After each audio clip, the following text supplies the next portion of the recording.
when I was deep into my perfectionist habits at work, it would quite literally take me half an hour to write a 2-line email at work. Not because it was particularly difficult to write, but because I would keep rewriting the same sentence 5 different ways and worry about how it sounded and obsess over every word. And I mean, this would just be an email asking someone to send me a bloody document. And the worst part was that I didn't really used to question it, and I thought this was kind of just normal for me and was really just a result of me being super conscientious and hardworking. But over time, I realized that this wasn't excellence in any ways, and really, more than anything else, it was just fear disguised as high standards. And in reality, it was holding me back. But in this video, I wanted to break down how I started letting go of that perfectionist mindset and what really helped me to move forward without second guessing everything. So number one is that you don't need to impress anyone, because I think a big driver for perfectionism is the fear of how others will perceive you. And for a perfectionist, I think it is this thought that you always need to be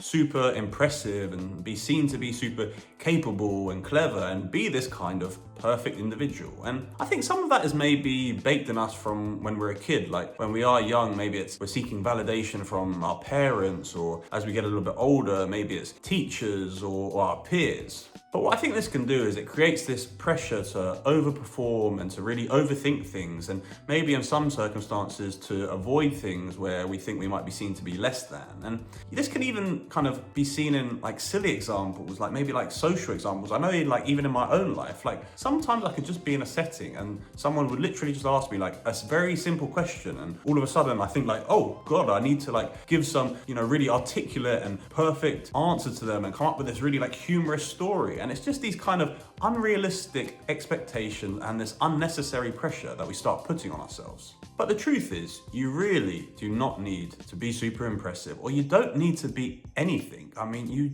literally don't need to have sort of any expectations for yourself. And also, people, they're really not watching you anywhere near as closely as you might think they are. And it's not like you are like up on stage somewhere and you need to be this like performing monkey and be this perfect individual all of the time. And so what I would try to say is just focus like on the things that matter to you and the things that you want to do, instead of constantly trying to seek approval from other people. And finally here, which is almost kind of ironic, is that when you are trying to impress too much, I think sometimes people can like feel that, and it can feel not very genuine, or maybe you do have like this nervous energy and you're probably actually just not going to come across as well. And so if you can just drop that need to always be impressive, you're actually probably going to come across more authentic and more genuine and be someone that's going to connect better with people around you.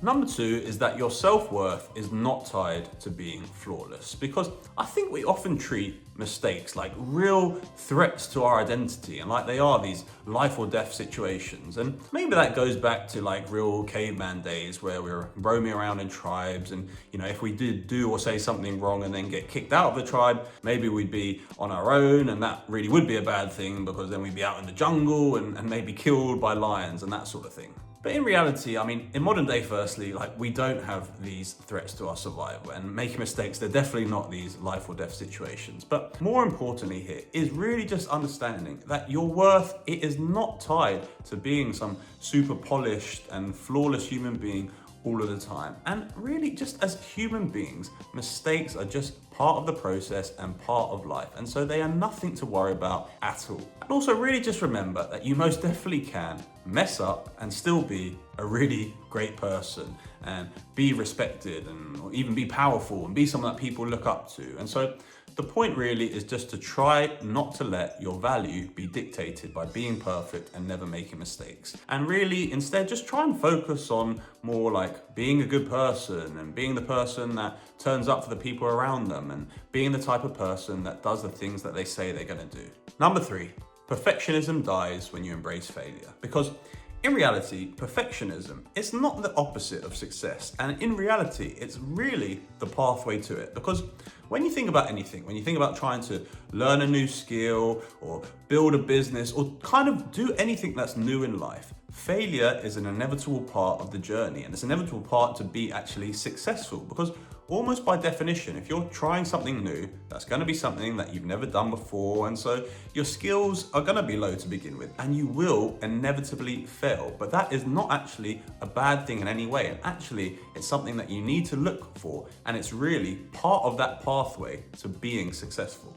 And really, the fastest way to grow is to treat failure as feedback, not a flaw. And so if you can just kind of embrace the feeling that failure is not something to be scared of or is not a negative thing in any way, that can really change your whole perception of how you see things and really take away those perfectionist tendencies that you have. Another thing with perfectionists is that they often will avoid things unless they're really certain that they're going to do them well. And as a result of that, that is where things like procrastination can come in, and that paralysis analysis, and then you can just wind up not even taking any action steps towards the things that you do in reality want to do. And so what we should do here is really just try to flip that whole script and just start messy and just try things and inevitably fail, and then learn from those things and pick yourself up and go again and fail some more, learn some more, and just keep going and going.